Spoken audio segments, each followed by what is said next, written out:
Bon, je vous propose que nous démarrions tout tranquillement.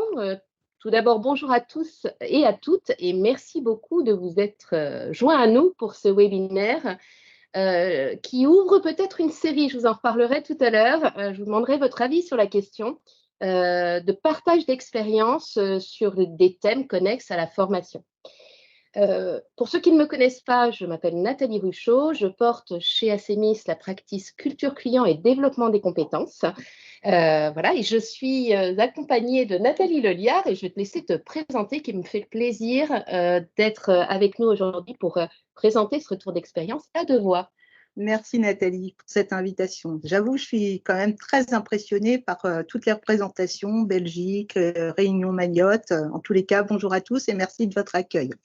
Donc moi, je suis Nathalie Leliard et je suis Learning Partner ou partenaire formation au sein de AXA France et je m'occupe particulièrement du pilotage et de la mise en place des programmes de formation plutôt soft skills et tout ce qui est transverse, c'est-à-dire non technique pour tout le personnel administratif d'AXA France. Voilà. Alors, avant de laisser la parole à Nathalie pour qu'elle nous explique un petit peu la problématique à laquelle était confrontée AXA à l'origine finalement du programme sur lequel nous allons échanger, je voudrais juste faire une toute petite introduction pour vous donner le pourquoi du choix de ce programme. Vous verrez que ce programme, en fait, c'est peut-être pas le plus représentatif quand on veut évoquer les sujets d'adaptive learning. En revanche, il nous a posé beaucoup de questions. Il nous a demandé un peu de jus de cerveau et il nous a demandé également d'aller faire un petit pas de côté pour aller trouver une solution afin de permettre de proposer un apprentissage personnalisé aux apprenants sur un thème extrêmement circonscrit, qui était la gestion des conflits. Et donc, du coup, on en a tiré un certain nombre d'enseignements qu'on avait envie de partager. Voilà pourquoi on a choisi ce programme-là. Ceci dit, ensuite, dans un second temps, il sera possible d'organiser des rendez-vous autour d'autres programmes pour tirer d'autres types d'enseignements sur des sujets liés à la formation. Voilà, Nathalie, je te laisse peut-être la parole pour présenter un petit peu ce qui était à l'origine du besoin d'AXA, le contexte. Avec plaisir. En fait, un gros challenge pour nous, puisque l'ambition d'AXA, c'est de devenir le meilleur du marché sur la relation client. Donc, tout a commencé en 2021. 2021, donc période post-Covid, avec tout ce qu'on a connu par rapport à la relation client, y compris pendant ces périodes-là. Donc, bien évidemment, nos collaborateurs sont formés régulièrement à la relation client depuis plusieurs années, hein, vous imaginez bien, compte tenu de notre ambition, mais il fallait vraiment franchir un cap en matière de qualité relationnelle et nous avions vraiment besoin d'accélérer la professionnalisation, et notamment sur des thématiques beaucoup plus pointues que génériques à la relation client, et on voulait vraiment faire une approche chirurgicale et notamment sur la gestion des conflits. Puisque au regard de notre ambition et compte tenu de l'évolution des attentes et comportements de nos clients dont on a tiré des leçons pendant le Covid, la prévention donc et la gestion des conflits faisaient partie des thèmes prioritaires et fait d'ailleurs toujours partie des thèmes prioritaires. La deuxième chose, c'est qu'on ne voulait pas que seuls les métiers, les premières lignes face aux clients ou les métiers assurantiels soient les seuls concernés. Parce qu'on part du principe que la satisfaction client est l'affaire vraiment de tous et dépend vraiment aussi de la capacité des équipes à travailler ensemble et de travailler de manière apaisée sur vraiment toute la chaîne de valeur. Je me permets de t'interrompre quelques instants. Voyez-vous mon écran? Oui. Ok. Oui. On va dire, parce que je me suis connectée sur mon téléphone pour vérifier et moi, je ne vois rien. Mais c'est pas grave. Donc, voilà pour le contexte. Alors, le constat, c'était quoi? Et c'est là où ça a été un vrai challenge pour nous et pour Nathalie et ses équipes, c'est que nous disposions déjà en fait d'une offre de formation sur le sujet, puisque la relation client est quand même notre ambition, et que le plus souvent, la gestion des conflits était plutôt travaillée dans le cadre de formations beaucoup plus génériques, comme optimiser la relation téléphonique, l'excellence relation client, etc. Et finalement, elle faisait plutôt l'objet de séquences de quelques heures ou intégrées dans des briques pédagogiques d'une formation, soit d'une formation d'une journée ou de plusieurs jours, mais la thématique gestion des conflits était plutôt noyée et, disons-le carrément, peu lisible. Donc ça, c'était le premier point. Et puis le second, c'est que finalement, chaque métier avait développé au cours de ces années ses propres actions de formation sur le sujet de la relation client, et on disposait plutôt d'une offre fragmentée qui n'était pas toujours alignée finalement et sur le fond et sur les méthodes utilisées, et puis était surtout complexe à appréhender pour nos collaborateurs. Alors, veuillez m'excuser, je crois qu'on m'envoie plein de messages pour me dire qu'il y a un petit sujet de partage d'écran. Est-ce que vous voyez un slide où il y a écrit une offre de formation étoffée, mais une thématique? Oui, Moi, je la vois, oui. oui, oui. Ah, moi, je ne la vois pas. Ah, vous ne la voyez pas? Bon, alors attendez, on va. Donc, il y a un petit sujet. Donc, je vais vous Alors, le il partager. faut que vous cliquiez en bas, je pense, sur synchroniser avec le présentateur. C'est ce que je viens de faire et ça a résolu le problème. Je vais vous le présenter. Voilà, je vais vous faire un partage d'écran. Ce sera moins pro, mais ce sera plus sûr. Voilà, nous Ça sommes. fonctionne. Merci. Voilà. Tu peux switcher la présentation parce que là, on est en mode présentateur. Tu veux que je t'aide ou c'est bon? Là, on voit On voit tes écran de commentaires. présentateur. Ouais. Voilà. Nous y sommes. Aïe, aïe, aïe, aïe, aïe. Ah, c'est mieux. Merci. Donc, comme je vais peut-être reprendre pour résumer. En fait, on avait vraiment une offre de formation étoffée, d'accord, sur les thématiques, hein, notamment la thématique gestion de conflits. Mais finalement, elle était plutôt diluée puisqu'elle était comprise dans certaines blocs, hein, au sein d'une formation, donc peut-être une rubrique d'une heure sur une formation d'une journée. Et finalement, la thématique était noyée et finalement peu lisible. Et ce qu'on voulait surtout, c'est développer un socle de compétences communs, comme je vous le disais, puisque chaque métier assurantiel, chaque métier finalement avait développé des actions de formation et ce n'était pas aligné et ce n'était pas commun à tous les métiers d'AXA.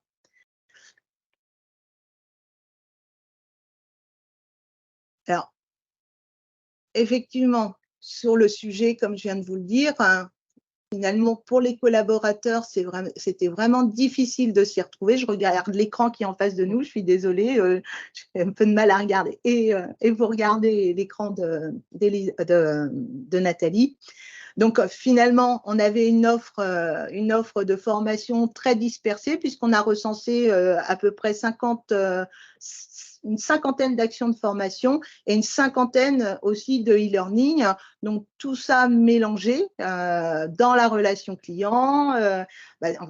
Finalement, on ne s'y retrouvait pas. Et là, les modules spécifiques à la gestion des conflits étaient souvent isolés et finalement, il n'y avait pas d'ancrage. Hein. Donc, ça ne correspondait pas à notre modèle pédagogique, finalement.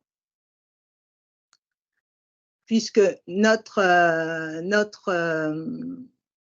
modèle, hein, si vous voulez, on voulait absolument qu'il y ait les 4 niveaux, pouvoir se situer, pouvoir découvrir, hein, appliquer et ancrer. Et le tout, finalement, en limitant drastiquement le recours au présentiel hein, et aussi en faisant du reuse hein, des contenus existants.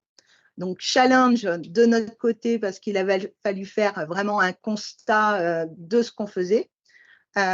Et challenge pour Assemis, à qui on a fait appel avec tout ce contexte et puis tout cet enjeu.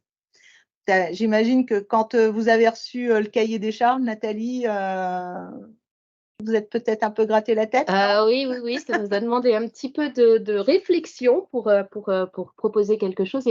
Et globalement, en fait, ce qui nous a interpellés, c'est que la problématique auquel vous nous confrontiez, c'était le fait de passer d'une logique verticale de la formation, où on va adresser toute une famille de compétences, par exemple les compétences liées à la relation client, en un bloc mais ciblés pour un métier. Donc, on avait vraiment des programmes de formation qui permettaient d'adresser la relation client dans son ensemble pour un métier, à une logique plutôt horizontale. Vous souhaitiez aller travailler de manière un peu chirurgicale une thématique ciblée, mais de manière commune, transverse à l'ensemble des métiers. Pas facile, et d'autant moins facile que plus on va dans des compétences un peu précises comme la gestion des conflits, plus ces compétences vont recouvrir des réalités très différentes en fonction des métiers. La gestion des conflits, ce n'est pas du tout la même chose pour quelqu'un qui est en front client et qui intervient dans de la gestion de souscription, par exemple, et pour quelqu'un qui va intervenir sur des contrats collectifs ou sur de la gestion des sinistres. Ça recouvre vraiment des réalités très, très différentes. Et donc, du coup, la question qu'on s'est posée, c'est comment on peut construire un programme commun pour des besoins d'apprentissage aussi variés qui vont de la compétence de base de gestion des conflits, des techniques fondamentales, à parfois jusqu'à la négociation raisonnée finalement, parce qu'on peut aller jusqu'à la négociation quand on gère des conflits très complexes. Avec une contrainte, on voulait uniquement du distanciel, donc de la classe virtuelle. En plus. Pas sympa, mais on voulait profiter de l'expérience post-Covid, puisqu'on avait quand même beaucoup fait de classes virtuelles pendant cette période. Et du coup, ce sur quoi nous avons abouti, c'est un set de parcours, en fait. Plutôt que de proposer un parcours unique, c'est un set de parcours qui permettent d'aborder le thème de la gestion des conflits sous des angles très différents et très complémentaires. Alors, pour vous concrétiser un petit peu les choses, je vais vous présenter en fait de manière un peu panoramique ces parcours. Elisabeth est là, c'est elle qui a conçu les parcours, donc elle sera là également pour répondre à toutes vos questions dans le détail si vous en avez. Donc, nous avons identifié 4 types de profils, et pas des profils d'apprenants, mais plutôt des catégories de besoins d'apprentissage. Et ça change en fait tout. Et un besoin d'apprentissage, c'est fonction de 2 choses. C'est fonction de mon niveau actuel de compétence sur un sujet donné et du niveau de compétence requis par l'exercice de mon métier au quotidien. Je n'aurai pas les mêmes besoins en fonction de mon poste et en fonction des situations que j'ai à gérer avec les clients.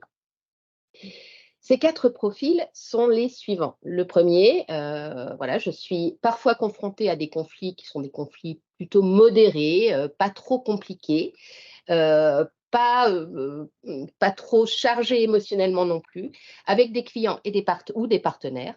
Je n'ai pas été formée à la gestion des conflits, ou alors si j'ai été formée, c'est loin derrière moi, et j'aimerais être armée pour gérer plus sereinement les conflits et éviter qu'ils ne s'enlisent. Et là, on me propose un parcours qui s'appelle les fondamentaux de la gestion des conflits. Deuxième profil et deuxième parcours associé, moi, les fondamentaux de la gestion des conflits, voilà, j'ai une bonne courbe d'expérience, je fais de la relation client depuis longtemps, ou j'ai déjà suivi des formations. Les fondamentaux, je les connais, je sais à peu près, je connais les techniques de gestion des conflits. En revanche, je suis hyper mal à l'aise émotionnellement avec un conflit. Le conflit me stresse et j'aimerais renforcer ma capacité à prendre du recul, à réagir avec calme et à rester constructif dans les moments de tension. Et là, on va me proposer un parcours qui s'appelle Gérer les émotions dans le cadre d'un conflit. Troisième catégorie de besoins d'apprentissage. Mon métier fait que je ne suis pas à l'origine des conflits, mais je vais hériter de situations conflictuelles qui ont pour origine d'autres services parce que, notamment, j'interviens dans le cadre de relations tripartites ou multipartites. Par exemple, avec un agent général, avec des gestionnaires sinistres, etc., etc. Donc, j'ai l'impression que je n'ai aucun levier d'action pour résoudre ces conflits-là. Et pourtant, j'aimerais me donner les moyens de contribuer à leur résolution. Et là, on va me proposer un parcours qui s'appelle la posture de médiateur en situation de conflit. Et enfin, la dernière catégorie de besoins d'apprentissage, je suis confrontée à des conflits à fort enjeu. Ça peut être des enjeux commerciaux, ça peut être des enjeux émotionnels, ça peut être des enjeux financiers. Et la résolution de ces conflits nécessite des actions complexes. Par exemple, ça va nécessiter de sortir des processus, d'aller faire de la recherche, de faire de la négociation. Et je souhaite renforcer ma capacité à trouver des solutions gagnant-gagnant pour le client et pour AXA. Et on me propose le parcours résoudre des conflits complexes. Voilà un peu nos quatre parcours. Peut-être pour rentrer un tout petit peu plus dans le détail, je ne rentrerai pas dans le micro-détail des parcours, mais juste pour vous en présenter l'architecture, je vais vous proposer une chose. Ils ont tous été conçus en fait sur le même principe, ces parcours. Et donc, du coup, je vais vous proposer un petit sondage. Est-ce qu'il y a un parcours sur lequel vous souhaiteriez zoomer en particulier? Et je vous propose qu'on regarde, que je vous présente sur ce parcours-là, l'architecture des quatre parcours. Je crois qu'Elisabeth est à la manœuvre pour proposer un petit sondage. Je vous ai lancé le sondage. J'espère que ça fonctionne chez vous. Si ça ne fonctionne pas, dites-le moi. Ça a l'air de marcher. Alors, en revanche, Alors, nettement se dégage. Est-ce qu'il y a des personnes qui n'ont pas voté? J'ai l'impression que tout le monde a à peu près… Ah, ça commence à s'équilibrer. Heureusement, je n'ai pas parlé trop tôt. Eh ben, on n'avait pas prévu le cas de l'ex-aequo. bien. Donc, On aura peut-être les deux comme ça. Égalité parfaite entre gérer les émotions dans le cadre d'un conflit et résoudre des conflits complexes. Il va falloir gérer le conflit là maintenant, hein. C'est ça. Alors, vous êtes dans quel profil? Ah, quelqu'un n'a pas pu voter. Alors, c'est la personne qui va départager le groupe. Sinon, je vais commencer par gérer les émotions et je ferai un très rapide passage par les conflits complexes, si vous voulez. Donc, gérer les émotions dans le cadre d'un conflit. Ce parcours sert trois types d'objectifs pédagogiques. Le premier, comprendre ses réactions émotionnelles et celles de son interlocuteur face au conflit. Renforcer sa capacité à réguler ses émotions et à accueillir celles de son interlocuteur. Et développer son assertivité en situation de tension. Le parcours au service de ces objectifs pédagogiques, en fait, il est assez représentatif de l'ensemble des parcours qui sont tous structurés de la même manière, à part conflit complexe. C'est pour ça que c'est intéressant d'aller faire le petit détour. L'ensemble des parcours commence par une première classe virtuelle qui dure 3 heures et qui s'appelle « Bienvenue à bord ». Cette classe virtuelle, elle va permettre de découvrir les mécanismes qui sont liés au thème que l'on va travailler et de commencer à prendre en main de premiers outils et techniques. Donc, on est plutôt dans une classe virtuelle de découverte très expérientielle. Voilà, ici, l'objectif de cette classe virtuelle, c'est de comprendre les mécanismes des émotions dans le cadre d'un conflit. Semaine suivante, deuxième classe virtuelle, nous sommes sur une classe virtuelle de training. Donc, mieux gérer ses émotions dans les conflits. Là, l'idée, ça va être de s'exercer à réguler ses émotions et à passer en mode résolution, donc en mode constructif face à un conflit qui est très tendu. Donc, on est sur une classe virtuelle de training, mais qui va aussi inclure du coaching collectif, ces formations, ces parcours étant animés par des coachs. Et enfin, après un temps de travail en intercession et d'application en intercession, en semaine 6, on a un retour d'expérience pour partager entre pairs et résoudre les difficultés rencontrées dans la mise en œuvre. Donc, globalement, la structure est toujours la même pour les 4 parcours. Un temps d'introduction, de découverte, bienvenue à bord avec une classe virtuelle qui va permettre de découvrir les notions. Une classe virtuelle de training qui porte toute la contextualisation métier. C'est-à-dire qu'en fait, tout le parcours est commun à l'ensemble des métiers, mais sur cette deuxième classe virtuelle, les études de cas et les mises en situation qu'on va travailler sont liées à un métier donné. Donc, on est vraiment dans des groupes qui sont du même métier pour pouvoir travailler sur des mises en situation homogènes et du coup, pour pouvoir transposer assez facilement à son contexte au quotidien, ce qu'on apprend. Et puis le retour d'expérience qui est le même, là encore, pour tous les métiers. Alors, je fais juste une toute petite parenthèse. On ne dirait pas, mais c'est du blended learning. On ne dirait pas parce que vous ne voyez pas de e-learning avant, après, pendant. En fait, on a pris le parti d'intégrer des séquences de e-learning dans les classes virtuelles.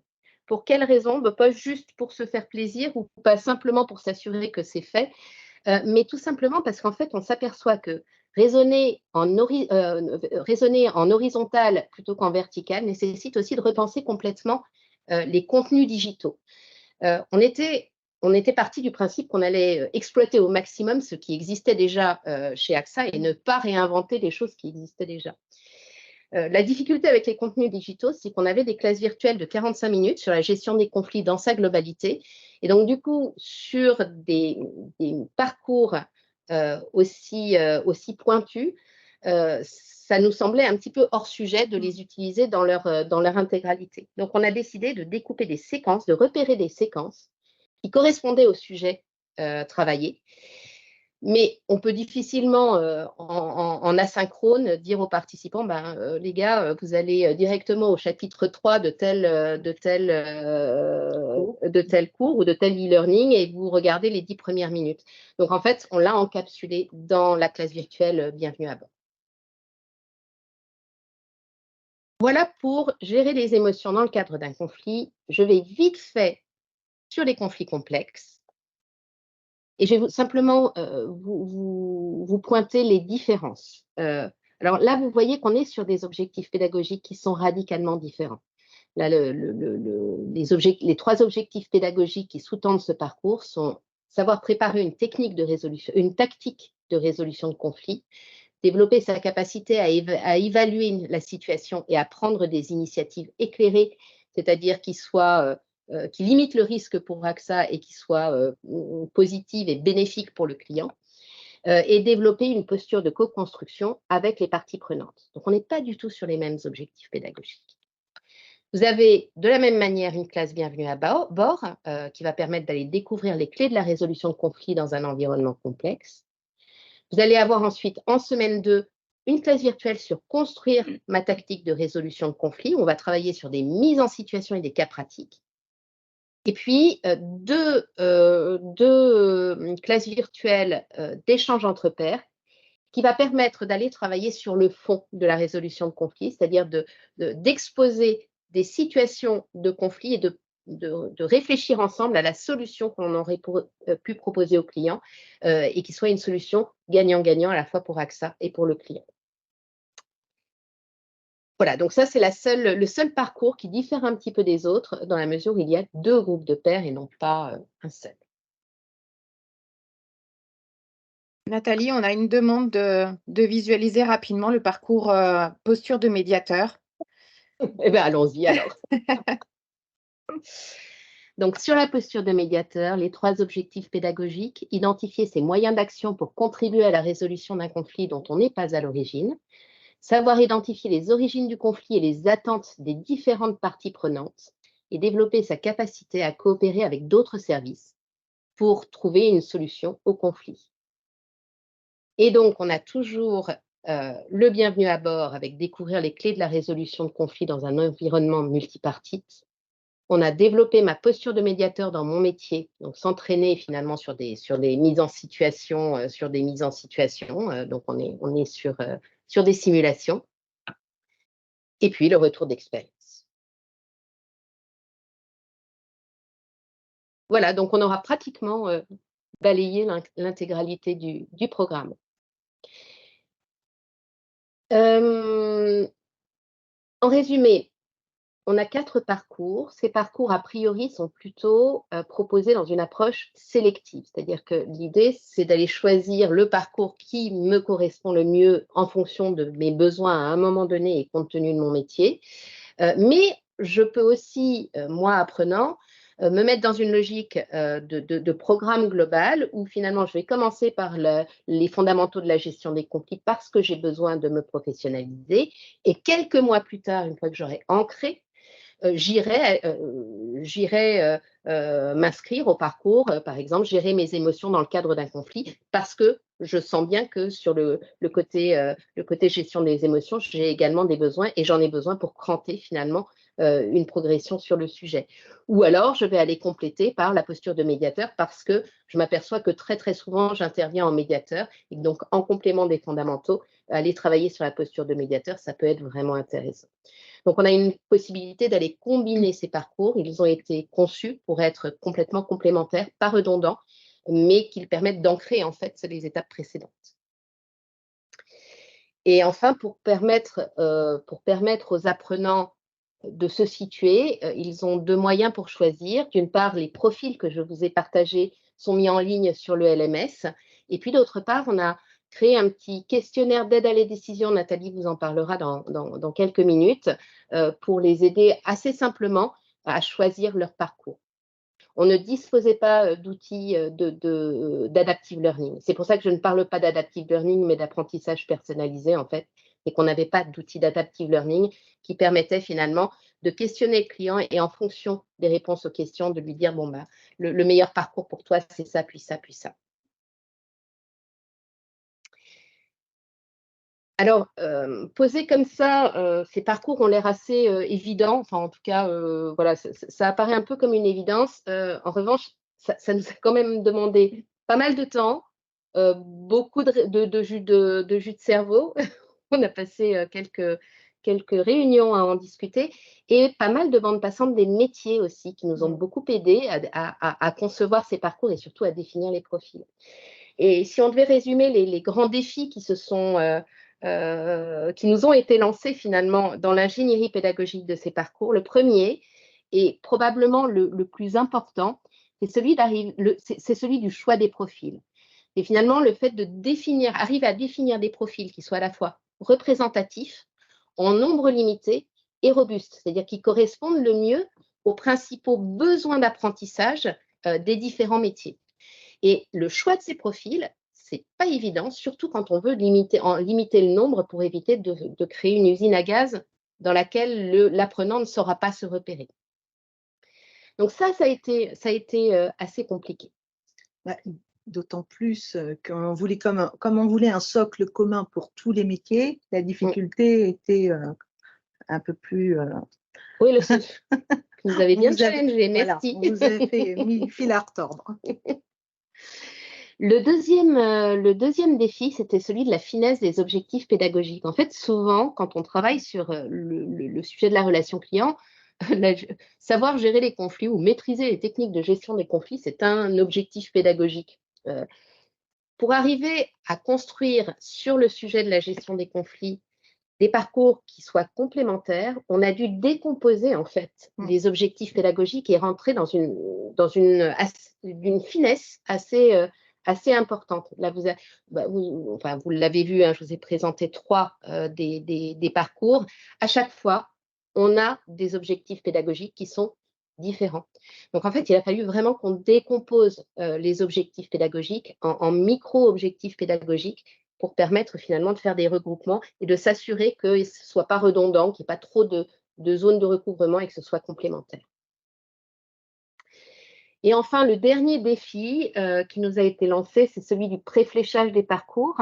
Ne disposant pas d'un outil d'adaptive learning qui allait permettre de porter toute la complexité de la constitution des parcours, on s'est dit que la solution pour ne pas monter une usine à gaz pour l'apprenant et pour l'aider à s'y retrouver, c'était de pré-modéliser finalement des parcours, de modéliser les parcours pour s'affranchir des outils d'adaptive learning, ce qui a donné les parcours que je vous ai présentés tout à l'heure avec les 3 temps à chaque fois. Voilà, et donc du coup, la démarche que nous avons mis en place pour justement relever ces défis, alors tout d'abord, ça a été une démarche de co-construction, c'est-à-dire qu'on a constitué un groupe de travail, on a fait des interviews avec des managers du métier pour comprendre quelles étaient les problématiques métiers liées à la gestion des conflits et comprendre plus finement quelles étaient les compétences qui étaient mobilisées dans le cadre de l'exercice de ces métiers. Et puis, on a monté un groupe de travail avec des représentants des managers des différents métiers et des HRBP pour nous aider finalement à designer, je dirais, ces différents profils ou catégories de besoins d'apprentissage et les parcours associés. En termes de méthode, on a commencé par définir donc les compétences mobilisées dans le cadre de la gestion des conflits. Là, vous voyez, ça, c'est je dirais un macro-référentiel, entre guillemets, si on peut parler de référentiel pour un sujet aussi précis que la gestion des conflits. On est allé beaucoup plus dans le micro hein, quand on est allé dans l'analytique. Donc voilà, derrière la gestion des conflits, on a recensé 6 grandes compétences qui sont développer une vision positive, avoir une vision positive du conflit pour ne pas le fuir, écouter activement et découvrir, négocier, mobiliser les ressources internes, adapter son style de communication et gérer ses émotions. Ensuite, on s'est posé la question, mais finalement, quelles sont les variables qui vont influencer finalement les besoins d'apprentissage des différents apprenants? Et on en a repéré 4. 2 qui sont liés au niveau actuel de l'apprenant, notamment quel est son niveau d'expérience en termes de relations clients et quelles sont ses zones d'inconfort. Est-ce que c'est plutôt les techniques de com? Est-ce que c'est plutôt ce sont plutôt les émotions? Et puis, 2 qui sont liés au niveau de compétences requis par le métier. Donc là, on est plutôt dans le contexte d'exercice. Et notamment, on a identifié l'enjeu du conflit. Est-ce qu'on est sur des conflits à faible enjeu, plutôt de l'ordre du traitement de l'objection, ou est-ce qu'on est sur des conflits qui sont très lourds avec de très gros risques associés? Et puis, ou alors très lourd émotionnellement, hein, quand on travaille notamment sur la santé, on peut avoir des conflits extrêmement lourds émotionnellement pour le client. Ce qui est dommages corporels. Hein. Les dommages corporels. Oui. Et puis la quatrième variable, ce sont les parties prenantes du conflit. Est-ce qu'on est dans un conflit bipartite ou est-ce qu'on est dans un conflit multipartite où je vais devoir jouer ce rôle de médiateur? Et à partir de là, finalement, en jouant sur les différents curseurs, sur ces 4 variables, on a identifié des personas.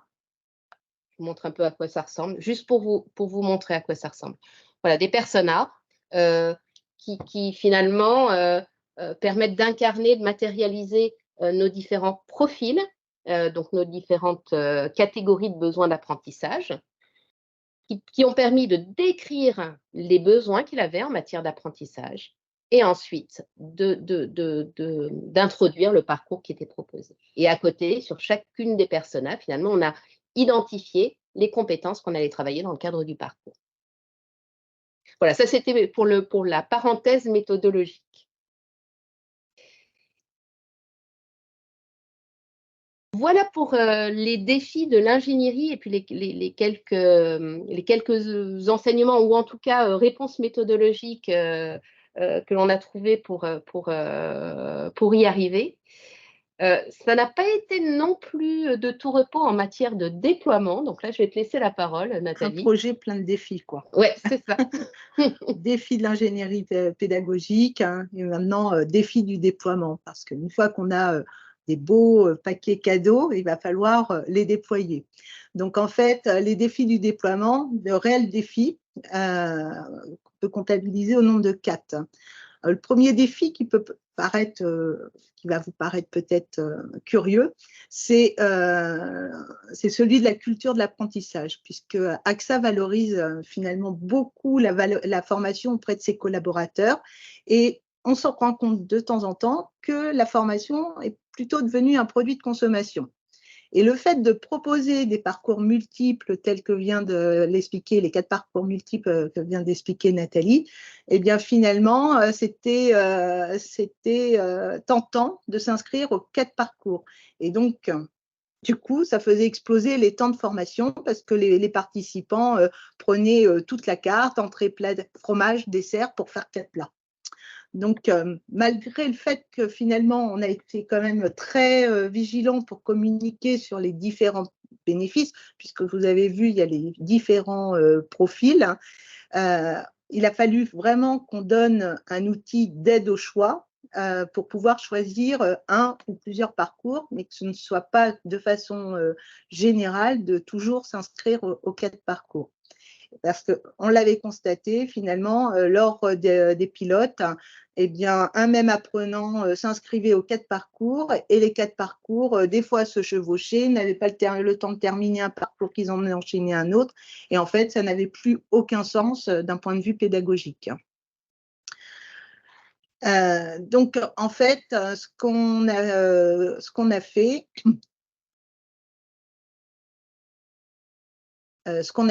on a… Nathalie, tu peux changer. Je passe. Il y avait il me semble que sur la diapo, il y avait l'aide au choix. Non, mais c'est pas grave, je vais en parler après. Non Donc, premier défi, la culture de l'apprentissage pour pouvoir aider et que ce soit vraiment cohérent en termes de montée en compétences. Le deuxième défi, c'était finalement l'engagement des apprenants parce que, OK, ils s'inscrivent, hein, mais en même temps, si on a beaucoup d'absentéisme, c'est pas intéressant non plus. Et justement, qui dit apprentissage personnalisé, dit nécessité d'engager les apprenants et notamment dans le choix du parcours, puisque, pour rappel, chaque parcours est composé de 3 classes virtuelles courtes, puisque vous avez vu, soit c'est 2 heures ou 3h30. Et donc, pour éviter les défections d'une étape à l'autre, il a fallu vraiment les impliquer pour qu'ils s'engagent en amont du parcours à suivre la totalité des séquences. Des différentes briques. D'autant plus que finalement, on s'est rendu compte qu'on avait un langage, on parlait de parcours, on parlait de modules, on parlait de sessions. Bref, donc les apprenants pouvaient nous dire, moi je viens au parcours numéro 2, mais je viendrai qu'au module 3 et je voudrais changer de session. Bref, tout ça pour dire que finalement, c'était réellement un défi du déploiement. Donc, ce qu'on a décidé de faire, finalement, c'est de se dire, ce n'est pas le manager qui doit inscrire ses collaborateurs, parce qu'il va falloir, ça va être notre troisième défi du déploiement, l'engagement des managers, mais il faut que chaque collaborateur aborde son parcours lui-même. Donc, on a mis en place un dispositif d'auto-inscription à la main des collaborateurs, tel que vous pouvez le voir à l'écran, où avec un clic, ils peuvent s'inscrire avec, dans un premier temps, une prise d'intention d'inscription. C'est-à-dire, je clique, je souhaite participer à la formation, prévoir et gérer les conflits externes, parcours 1, les fondamentaux de la gestion des conflits, par exemple. D'accord ? Et dès l'instant qu'il le clique, il signe quelque part une charte d'engagement qui dit « Je m'engage à participer aux 3 ou aux 4 classes virtuelles ».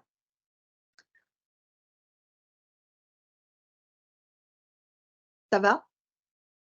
Le troisième défi, finalement, c'était l'engagement des managers. L'engagement des managers, parce que qui dit auto-inscription, dit aussi que tout se passe sous les radars du manager. Donc, en fait, notre troisième défi, ça a été d'impliquer les managers dans les parcours des collaborateurs. Alors ça, c'est un rêve pour toute société. Mais donc, ce qu'on a fait, on a mis en place un auto-positionnement à 4 mains avec le manager dont vous a parlé tout à l'heure Nathalie. Et en fait, comme on n'avait pas d'outils particuliers, on a pris un outil tout simple qui est Excel, tout simplement. Et on a, Elisabeth, l'équipe d'Acemis et les équipes de Nathalie ont mis à disposition, ont fait un fichier Excel avec un outil de scoring permettant de se positionner en fonction des besoins du métier et également des envies sur tel ou tel parcours. Donc, on a mis cet outil-là à disposition directement sur le LMS et avant la phase d'auto-inscription, ce qui leur permettait, avec le manager, de pouvoir dire oui, c'est plutôt ce parcours ou ces parcours qu'il faut que je suive pour une réelle montée en compétences, en fait. Et ce parcours, en fait, cet auto-positionnement, il apparaît également dans le tableau de bord du manager. Donc, dans le tableau de bord du manager, le manager peut voir tel collaborateur est inscrit sur telle formation, sur tel parcours, à telle date, et également si il est venu ou pas. Donc, le tableau de bord des managers permet également de voir les absences. Donc, ça permet au manager de se dire je sais à quel moment mon collaborateur part en formation. Je sais que cette formation est en cours, et ce qui permet, et pour engager un petit peu plus et impliquer plus le manager, de l'inciter à briefer et débriefer la formation ou de réagir, comme je vous l'ai dit, en cas d'absence. Donc ça, c'était le 3e défi. Et le 4e défi, vous imaginez bien, c'est le pilotage des inscriptions. Parce qu'en fait, ce dispositif des 4 parcours est complexe à déployer parce qu'il finalement, il contraint à ventiler les apprenants sur plusieurs parcours. Donc, ça présente des risques en matière de remplissage de sessions, puisque nous, notre choix, en fait, c'était de mettre 8 inscrits maximum par session, de façon à pouvoir travailler sereinement sur la mise en pratique et notamment sur la 3e ou 4e classe virtuelle. Mais qui dit 8 inscrits pour remplir les sessions, il va falloir répartir ces 8 inscrits sur les différentes classes virtuelles et les différents parcours. Donc, et j'ai envie de dire, ce pilotage des inscriptions était également compliqué parce qu'en fait, en cas d'absence, au bout de 3 désistements, on annulait la session. On était obligé d'annuler la session pour une raison de coût, tout simplement. Donc, en fait, ce qu'on a fait, merci l'équipe de Nathalie et Elisabeth, on a mis en place un pilotage resserré du remplissage des sessions. Ça veut dire quoi? Concrètement, c'est que tous les 15 jours, on se faisait un point régulier, l'équipe projet AXA et l'équipe projet ACEMIS, pour faire le point sur les inscriptions des prochaines semaines et finalement identifier quelles étaient les sessions à risque et qui risquaient d'être annulées, et pour pouvoir faire des actions préventives telles que nous, de notre côté, relancer les équipes, relancer les communications pour faire remplir les sessions auprès des différents partenaires métiers et également différents des métiers. Ce que j'ai envie de dire finalement, c'est que ce qui a fait le succès de ce pilotage de déploiement, en réalité, c'est vraiment la transparence entre les 2 équipes, ACEMIS, AXA, parce qu'en se disant tout, ça facilite la coopération et c'est un gage de réussite. Tu veux dire quelques mots sur où on en est aujourd'hui? Alors, où on en est aujourd'hui?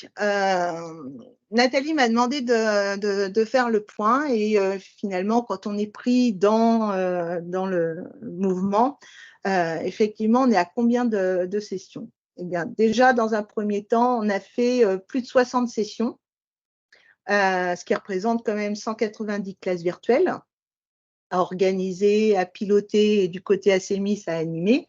Et j'ai envie de dire, c'est assez curieux par rapport à vos votes. Finalement, on a fait le plus, je vous rappelle que c'est de l'auto-inscription, le plus de sessions, c'est sur les fondamentaux de la gestion de conflit. Gestion de conflit et avec, et là on vous rejoint, 17 pour les émotions, 12 pour les médiateurs et finalement très peu pour les conflits complexes. Alors, ceci dit, ça s'explique de par l'auto-positionnement, parce que finalement, tout à l'heure, on a parlé de l'autodiagnostic qui se basait sur le métier, mais qui se basait également sur les besoins et les envies. Donc, ce qui est ressorti, et c'est aussi là par rapport au contexte et à notre enjeu, c'est que finalement, toutes les formations qu'on avait faites auparavant sur la gestion de conflits qui étaient noyées dans des briques pédagogiques, eh bien, ils avaient envie et besoin de revenir sur les fondamentaux avant d'aller plus loin. Où on en est également aujourd'hui, eh bien, écoutez, moi, je suis très satisfaite puisqu'on a un NPS global de 52 qui est au-dessus de la moyenne de toutes nos actions de formation chez AXA. Et ce qui veut dire qu'on a un taux de satisfaction assez élevé et qu'on est enclin à continuer de déployer ces parcours. Et la prochaine étape, eh bien, c'est d'élargir la gestion de conflits avec tout type de parties prenantes, comme par exemple la direction des achats, la direction juridique, la gestion des prestataires, finalement, qui font aussi partie de la chaîne de valeur pour arriver à notre ambition, je vous le rappelle, qui est d'être le meilleur sur le marché au niveau de la relation client. Voilà, Nathalie, où on en est aujourd'hui. Merci, Nathalie. Donc, peut-être petite synthèse, parce que On a parlé de pas mal de choses. En synthèse, les quelques enseignements, en tout cas, que nous, on a tirés de cette expérience-là et qu'on voulait vous partager, c'est si on veut se lancer dans cette aventure de l'apprentissage personnalisé sur des sujets aussi délimités que la gestion des conflits, hein, je ne parle pas d'adaptive learning sur des sujets plus larges, parce que pour le coup, je pense que les enseignements sont un peu différents. La première chose, c'est définir avec soin, avec les opérationnels des métiers, les profils dont on va partir, parce que c'est ça qui va faire finalement la robustesse du dispositif. Et c'est ça qui va faire qu'on répond à des vrais besoins des opérationnels. Deuxième enseignement, c'est définir les objectifs pédagogiques sur la base d'un référentiel fin. Donc, elle est au-delà de l'objectif pédagogique macro, mais elle est beaucoup plus dans le détail finalement des compétences mobilisées pour gérer les conflits, en tout cas liés au sujet du moins. Troisième enseignement, pas d'outils d'adaptive learning, ce n'est pas un problème, ce n'est pas ça qui doit nous empêcher de faire de l'apprentissage personnalisé. Mais dans ce cas-là, il va falloir modéliser les parcours et en limiter le nombre pour permettre en fait à l'apprenant de se retrouver facilement sans être aidé par la béquille d'un outil d'adaptive learning. Une communication musclée sur l'esprit du dispositif et sur les critères du choix pour encourager les apprenants à choisir leur parcours et à ne pas s'inscrire à tout en même temps. Un dispositif d'inscription qui permette d'engager les apprenants, mais qui trouve également une place aux managers, de manière à ce qu'ils se sentent impliqués et partie prenante finalement du développement des compétences de leurs collaborateurs. Et enfin, un pilotage serré et proactif du remplissage des sessions. Et quand je dis proactif, il y a beaucoup d'énergie passée par tes équipes, Nathalie, pour aller remplir les classes virtuelles sur lesquelles on se disait ouïe, là, celle-là, on est borderline. D'où l'importance aussi d'impliquer les managers et les métiers. Et nous en avons fini pour cette présentation. Avez-vous des questions ou des réactions? Elisabeth, je te laisserai peut-être reprendre les éventuelles questions qui ont été posées, puis sinon on va les poser en synchrone. Écoute, il y a eu peu de questions. Il y avait juste une question de clarification sur ce qu'on entendait par classe virtuelle, donc à laquelle j'ai répondu. On est effectivement sur une modalité synchrone avec un formateur en petits groupes. Je vois que Emmanuel Grand a une question. Emmanuel? Oui, bonjour à tous. Merci pour cette question fort intéressante. Une petite question qui m'intéresse toujours, quelle que soit la formation, c'est sur le dispositif d'évaluation que vous avez mis en place suite à ces formations. Est-ce que vous avez mis un dispositif particulier de comment se présente-t-il? Je me demande bien pourquoi vous nous posez cette question. Nathalie, si tu veux, je peux répondre. En fait, on a une évaluation de niveau 1 donc sur la satisfaction des participants, donc qui donne effectivement des résultats de NPS qu'a mentionné Nathalie Leliard. Et puis, on fait une évaluation des acquis sous la forme d'un quiz de validation des connaissances. Donc, on a 2 étapes de quiz. On a vraiment un quiz formatif qui est en fin de première classe virtuelle, qui va permettre de voir où en sont les participants et éventuellement de réajuster sur la deuxième classe virtuelle un certain nombre d'apports. Et on a un quiz sommatif en fin de dernière étape avec plutôt des questions, alors selon les parcours ça change, mais plutôt des questions qui vont permettre en fait de valider comment le collaborateur prévoit de transposer les connaissances acquises par le parcours dans des situations pratiques auxquelles il est susceptible d'être confronté dans son quotidien. Ce qui est peut-être intéressant de compléter, c'est-à-dire que nous, de notre côté, nous avons sur un système d'évaluation automatique, mais également personnalisé. C'est-à-dire que chaque personne qui a terminé sa formation un questionnaire lui est adressé et nous, de notre côté, on pilote ces évaluations à l'aide de relances et également de relances téléphoniques pour mieux comprendre certains commentaires et certains verbatim. Donc, ce qui nécessite, et ça fait aussi partie des défis du déploiement, vraiment une personnalisation.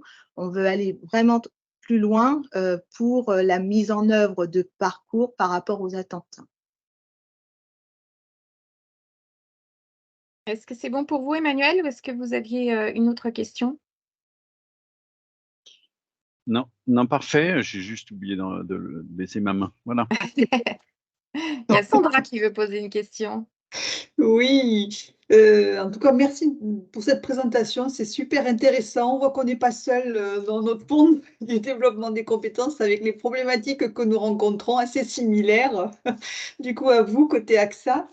Moi, j'avais une question concernant le renoncement. Je suppose que les personnes qui concevaient les formations de façon verticale, direction par direction ou métier par métier, je suppose que derrière toutes ces formations, il y avait des personnes différentes. Comment est-ce que vous avez réussi à faire en sorte de mettre tout le monde d'accord sur c'est finalement la même formation pour tout le monde?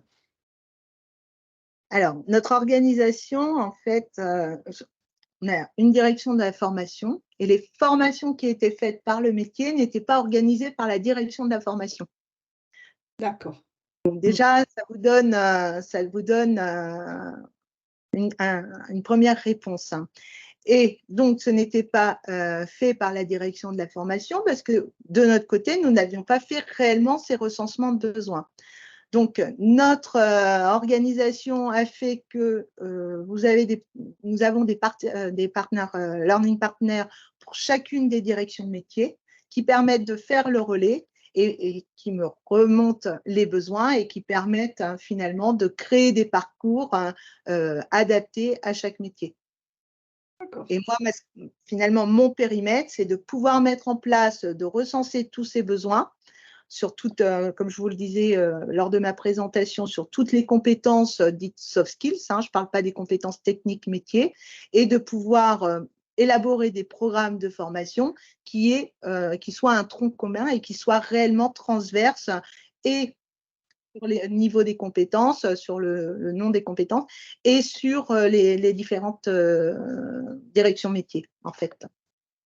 Je ne sais pas si j'ai répondu à votre question. Si, c'est l'organisation qui a fait que c'est bien, c'est bon. J'ai ma réponse, merci beaucoup.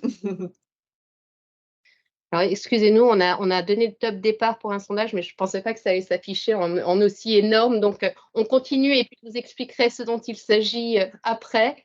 Avez-vous d'autres questions ou commentaires d'ailleurs autour de ce partage?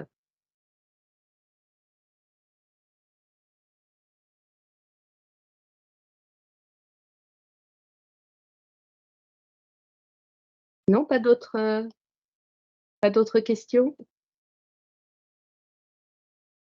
Ou témoignages, d'ailleurs. N'hésitez pas à témoigner également de votre expérience sur le sujet. Alors moi, peut-être un commentaire, Nathalie. Moi, j'ai des besoins similaires. Enfin, on a déployé des choses avec vous de manière similaire en 2022 à grande échelle, en présentiel, sur des formations très lourdes.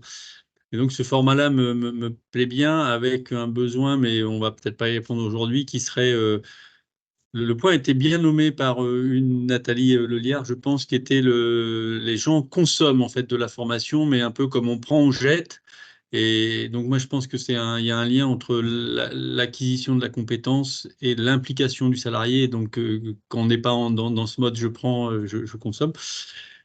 Cependant, j'aimerais quand même, dans notre organisation Orange Business,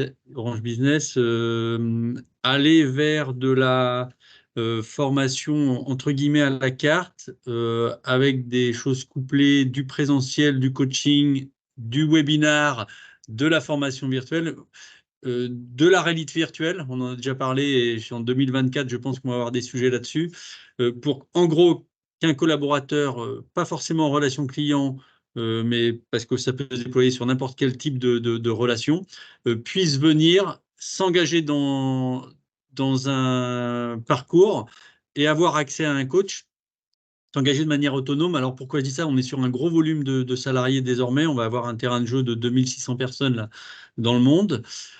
Sur notre entité, et il y a la problématique de coût également. Donc moi, je serais assez pour investir en amont, laisser les gens ou les forcer ou les inciter à déployer le parcours, et après avoir accès à un coach pour valider des choses, pour répondre à des problématiques, pour traiter des cas particuliers. Bon, on en est au stade de l'idée, mais en tout cas, voilà ce que j'envisage moi pour l'année 2024 sur des nouveaux sujets qu'on pourra discuter ensemble, Nathalie. Eh bien, à votre disposition, Xavier, bien entendu, pour réfléchir à ces sujets-là. Et si je peux me permettre, Oui. je pense que la première des choses, et peut-être que nous qui sommes tous famille formation, notre tort quand on appelle un prestataire, peut-être à tort ou à raison, c'est qu'on a déjà des solutions en tête. Hein. Et en fait, ce défi, en fait, avec la société Astemis, a été de dire, je vous apporte ma problématique, vous, experts de la formation, amenez-moi une proposition de solution. Et je vous dirai si c'est faisable ou pas, parce que, effectivement, je vous entends parler de coaching, je vous entends parler de présentiel, etc. Nous, notre parti pris, c'était effectivement la relation client par rapport à notre ambition, et c'était du distanciel, uniquement de la classe virtuelle, en tous les cas de la formation distancielle, parce que je souhaitais que tous les collaborateurs d'AXA France puissent avoir la même chance de suivre cette formation, c'est-à-dire qu'ils soient à Nantes, Rennes, Toulouse, Marseille, Lyon ou Île-de-France.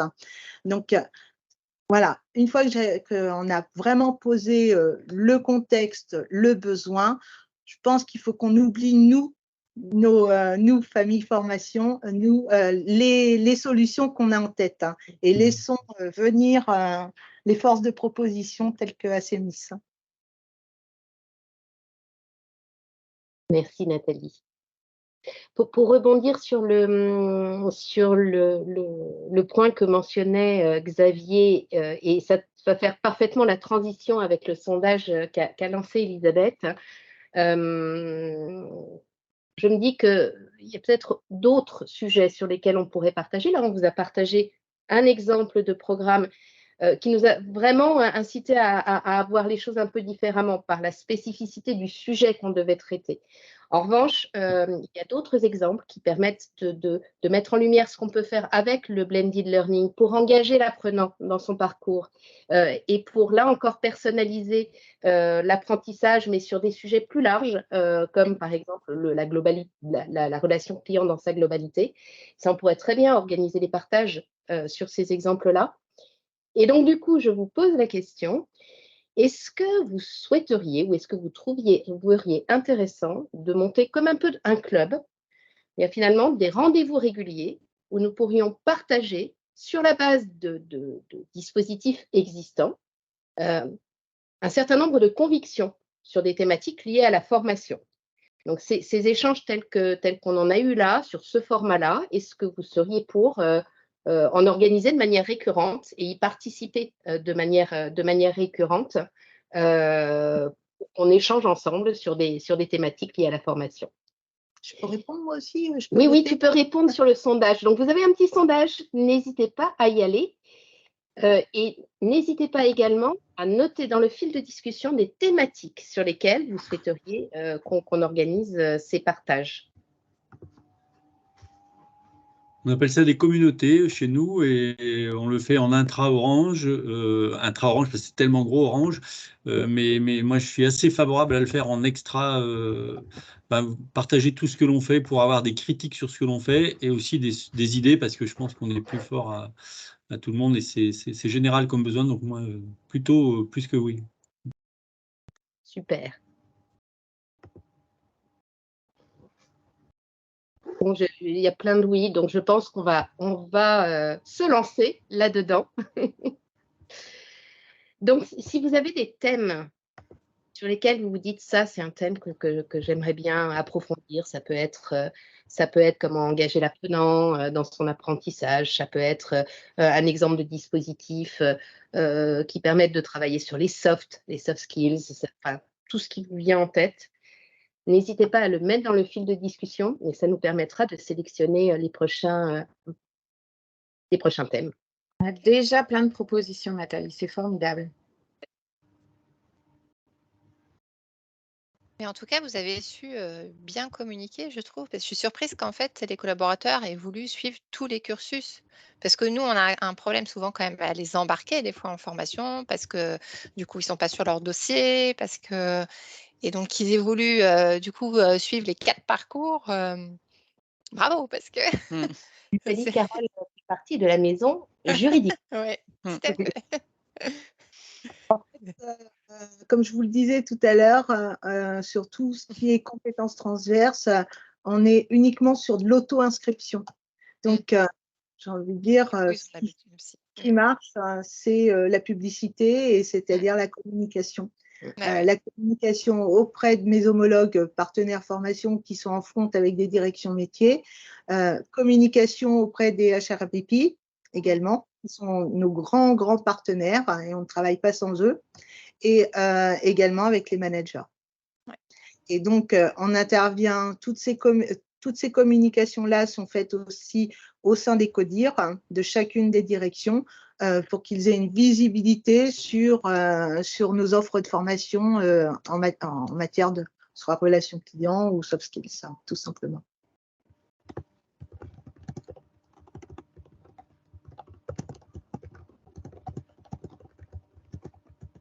Eh bien, écoutez, je vous propose, sauf s'il y a une dernière question ou un dernier commentaire, mais si ce n'est pas le cas, je vous propose de nous quitter là. Je reviendrai vers vous incessamment sous peu pour vous proposer du coup un autre rendez-vous. Alors, on va réfléchir à la périodicité, mais si on peut en faire 3 ou 4 par an, ça me paraîtrait être plutôt pas mal.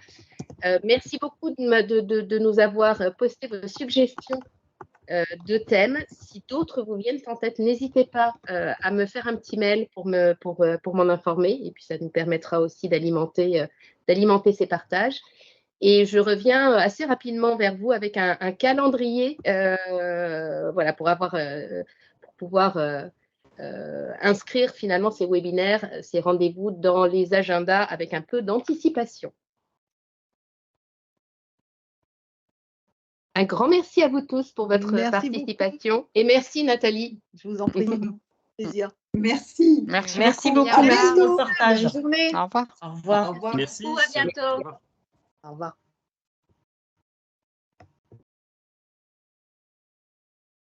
Bravo.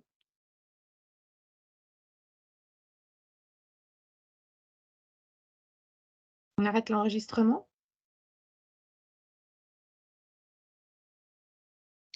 Alors, Oui.